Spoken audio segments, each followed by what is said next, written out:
যে সমস্ত নারী এই চারটা কাজ করবে, এই চারটা কাজের গ্যারান্টি দিবে, তাদেরকে জান্নাতের 8টা দরজার গ্যারান্টি দেয়া হবে। কি চারটা কাজ? 1 নাম্বার, আল মারআতু ইযা সাল্লাত খামসাহা, যে নারী 5 ওয়াক্ত নামাজ পড়ে। কি করে?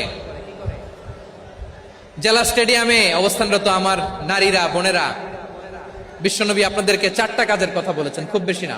4টা করলে 8 জান্নাতের দরজা সব খোলা। কোনটা দিয়ে যাবেন? যেটা দিয়ে মনে চায়। 1 নাম্বার 5 ওয়াক্ত নামাজ। আমার বোনেরা জোহরের নামাজ পড়তে পড়তে এটা আসরে নিয়ে যায়, আসর পড়তে পড়তে এটা মাগরিবে নিয়ে যায়। এরকম আসরা নাই? লালমনিরহাটে হয়তো নাই। আমার বোনেরা এটা করবেন না। ইন্নাস সালাতা কানাত আলাল মুমিনিনা কিতাবাম মাওকুতা, সময় মতো পড়বেন। সামাত শাহরা, রমাদানের রোজাগুলো রাখবেন।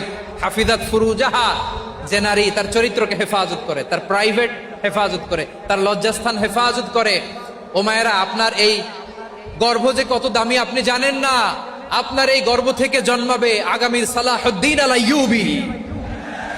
আপনার গর্ভ থেকেই জন্মাবে ইমাম আল মাহদি আল মুনতাজার। আপনার পেট থেকে জন্মাবে আবু সাইদের মতো বীর সৈনিক। আপনার পেট থেকে জন্মাবে মুগ্ধের মতো বীর মুজাহিদ। আপনি জানেন না কে আসবে আপনার পেট থেকে। সময়টাকে কাজে লাগান, ইসলামকে বুঝেন, মানেন, আমাদের ইসলামিক লেকচারগুলো শোনেন। আমরা যে বার্তাগুলো, ইনস্ট্রাকশনগুলো, দিক নির্দেশনাগুলো আপনাদের খেদমতে রাখি, এগুলো মেনে চলুন। আপনিই পারেন আপনার ঘরটাকে জান্নাতের টুকরা বানাতে। একটা family, it's a very big institution and you are the MD, the managing director of this institution. চিল্লায় বলেন ঠিক কিনা? চাইলেই পারেন ঘরটারে জান্নাতের টুকরা বানাতে। 5 ওয়াক্ত সালাত, রমাদানের রোজা, নিজের চরিত্রের হেফাজত, ও আতাআত বালাহা, স্বামীর আনুগত্য।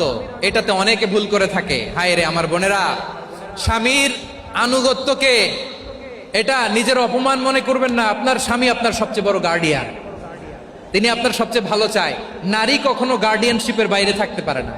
হয় আপনি বাবার গার্ডিয়ানশিপের ভেতরে, বাপ না থাকলে ভাই আপনার গার্ডিয়ান, ভাই না থাকলে চাচা গার্ডিয়ান, বিয়ের পরে আপনার স্বামী আপনার গার্ডিয়ান। শরিয়া সম্মত স্বামীর আদেশগুলো আপনি মেনে চলবেন, কিন্তু শরিয়া বিরুদ্ধ কোনো আদেশ মানতে আপনি বাধ্য নয়। আওয়াজ করে বলুন সবাই ঠিক কিনা? এই 4টা কাজ যদি কোনো নারী করে, বিষ্ণুই বলেন জান্নাতের 8টা দরজা খোলা। তোমার যেটা দিয়ে মনে চায় সেটা দিয়ে জান্নাতে তুমি এন্ট্রি নিতে পারবা। আমরা এখানে লালমনিরহাটের সোহরাওয়ার্দী ময়দানে আজকে যেমন একত্রিত হতে পারলাম, আল্লাহর জান্নাতেও যেন একত্রিত হতে পারে। আল্লাহ তুমি তৌফিক দান করো। আল্লাহ আমার এই কলিজার টুকরা যুবক ভাইদেরকে তুমি ওমরে ফারুকের মতো কবুল করো। জেলা স্টেডিয়ামে অবস্থানরত আমার মা বোনদেরকে তুমি ফাতেমার মতো, খাদিজার মতো কবুল করো। আমাদের কলিজার টুকরা সন্তানদেরকে তুমি সালাউদ্দিন আল আইয়ুবীর মতো কবুল করো। এই যে ইসলামিক সোসাইটি লালমনিরহাটকে আল্লাহ তুমি কবুল করো। আল্লাহ যে কথাগুলো বললাম এগুলো প্রথমে আমাকে, আমার সব ভাইদেরকে আমল করার তৌফিক দান করো।